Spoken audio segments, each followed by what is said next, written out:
G'day ladies and gentlemen, welcome back to the YouTube channel. How are we all doing on this fine evening? It is a fantastic day and we're out here riding. And I thought we'd do a little bit of a different style of video for the old Sergeant Wombat style. Get more in tune with the standard, motorcycle YouTube and things, you know what I'm saying? If you're new around here, g'day, my name's Nathan. I make videos and I ride bikes and, do all that YouTube-y stuff. So if you enjoy my stuff, subscribe. We're trying to build that channel.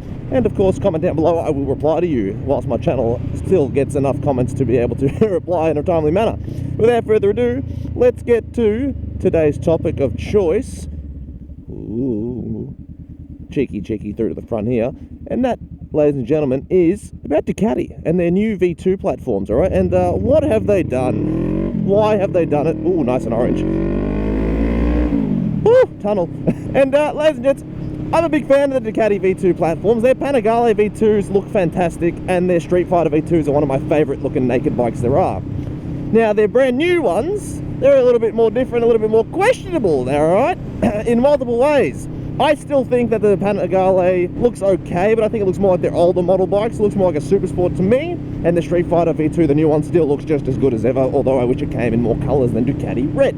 Now, the new engine is a both step forward and step back in multiple ways. Now, I think it's a step forward in the case they're getting rid of Desmo valves. Now, if they think Desmo valves, everyone bitches about Desmo valves being like Ducati's thing, and they are, but they're unnecessary in the day and age. They were only invented to keep the engine timing or something from being good because the springs for the valves back then were shite. Now that we can do the valves just fine in the modern day and age, the Desmo valves are unnecessary, but they're Ducati's thing. So in the step in the right direction in that case, you're going to spend a lot less money on the Desmo services because there ain't a Desmo service, so there's a benefit there. But where my issue comes in with the new Ducatis is you're getting a whole lot less bang for your buck in terms of price and engine performance. Now look, sure, the new Panigale, which I think honestly is named incorrectly, it should have been called the Panigale Super Sport. I agree with that general consensus, as opposed to killing off the Panigale V2. I reckon they should have just kept both bikes and sold them separately. Should have just called the Super Sport V2 and then kept the Panigale V2 as the current model. But hey, that's just me, alright? Ducati wants to win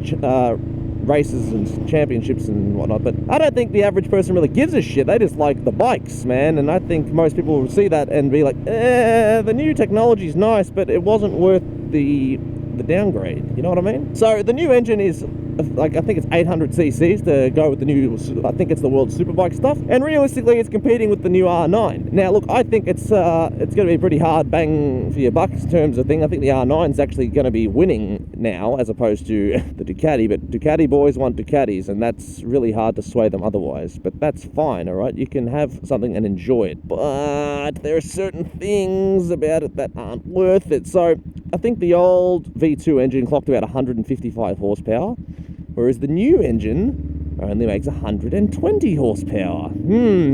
Alright? That's the first little bit of an oopsie, in my opinion. Look, you're going to charge the same price, or in some cases more money, for less bike.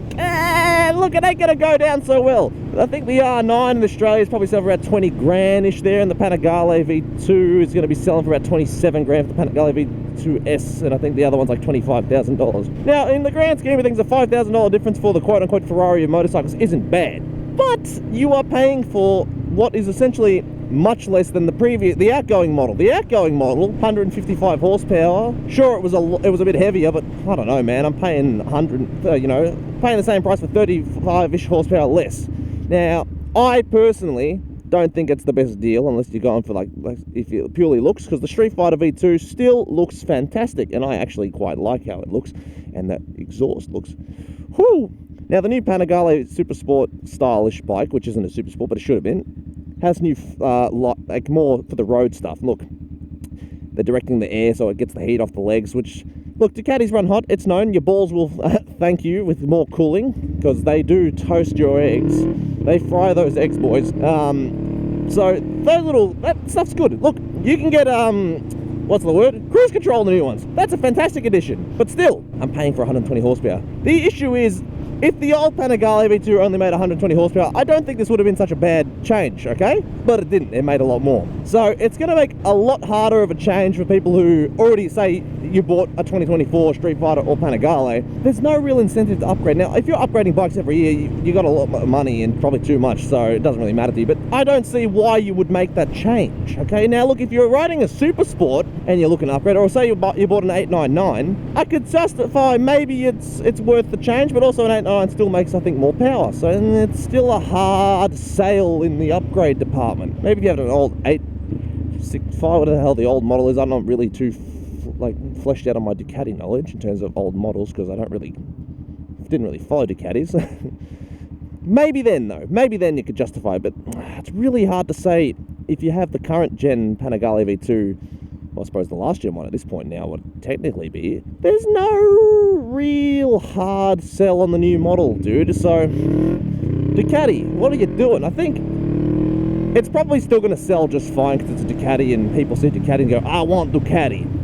But I reckon it would have benefited from a lower price, because you can't sell a bike that's less for essentially the same price. Now, I think the base model Panigale is $1,000 cheaper than the old one, but even then, dude, $1,000 for 35 fucking horsepower is a lot. So, I don't know, dude. I'm not with it in terms of the price to performance, but you do get a lot more. Now, this bloody road is a sheep. From what I've heard, the lap time of the new Panigale is actually faster than the old one. Now, look, it's a smaller engine. It's less weight. I think it's like 50 kilos or something, 54 kilos for the actual engine.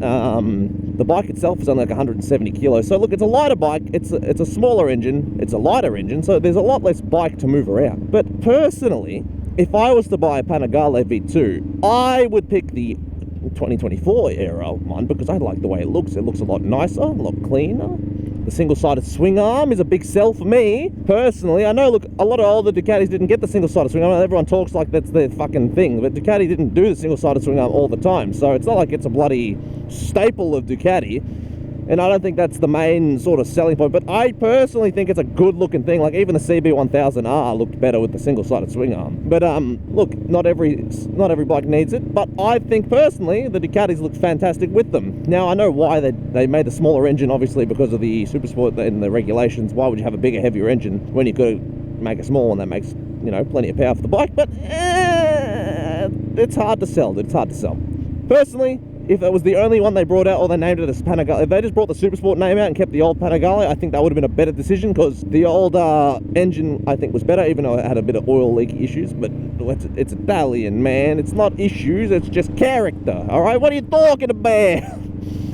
Italians, very reliable fucking. So, look, I think it should have been named something differently. I don't really think they made the right decision in some spots. Even with the V4s, I think the bloody super bikes and wings, dude, even the Street Fighter, the wings, they're getting annoying with wings. Not every fucking bike needs wings, not even the Super Sport. I think all the bikes should have optional winglets, but it shouldn't be designed in there, because I don't like how they've got the painted winglets now on the Street Fighter and the Panigale V4, but I'm not them. I think even on the V4s they removed the single-sided swing arm. I'm just saying, look, they've made some interesting decisions. They're not my favourite decision, but they're a decision. Now, like I said, if you're upgrading from like a little Ninja 400 or something, I could justify the 120 horsepower. Because look, 120 horsepower is way more than you need. Most 600cc bikes only make 120 horsepower. So the issue isn't the power, it's the fact that they're losing power. So it'd be like buying, say you had here's a Ninja 636 that makes 120 horsepower, and then they make another iteration. It's like, hey, here's a Ninja, I don't know, 500. It's still a 4-cylinder engine, but it only makes 90 horsepower. And you go, oh, I get it, but it's got less torque, it's got less power. Well, what am I doing here? It's still a beautiful upgrade. Like, look, I could still justify the Street Fighter V2, but I think the current generation one just looks fantastic. And also that green it comes out in, oh,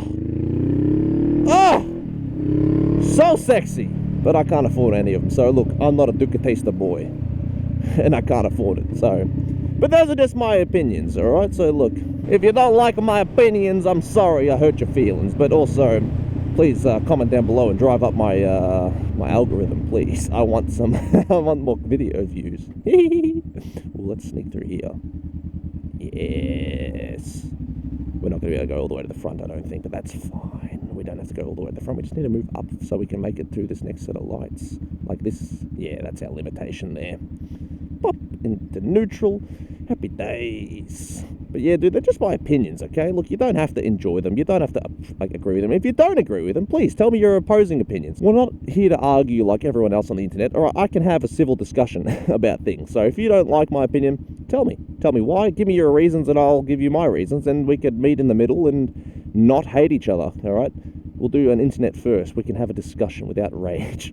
Now, I know that doesn't happen often, but we can definitely pull it off. But ladies and gentlemen, that's all I have time to talk about today. I hope you've enjoyed the content. Like I said, I'm happy to hear you if you don't agree with me, because having different opinions isn't a bad thing. But I just want to hear yours. So leave them down below. Subscribe if you're new around here, and take it easy. Keep it cheesy. I hope you've enjoyed, and I hope you ride safe and have a good day. And as always, peace. Bye.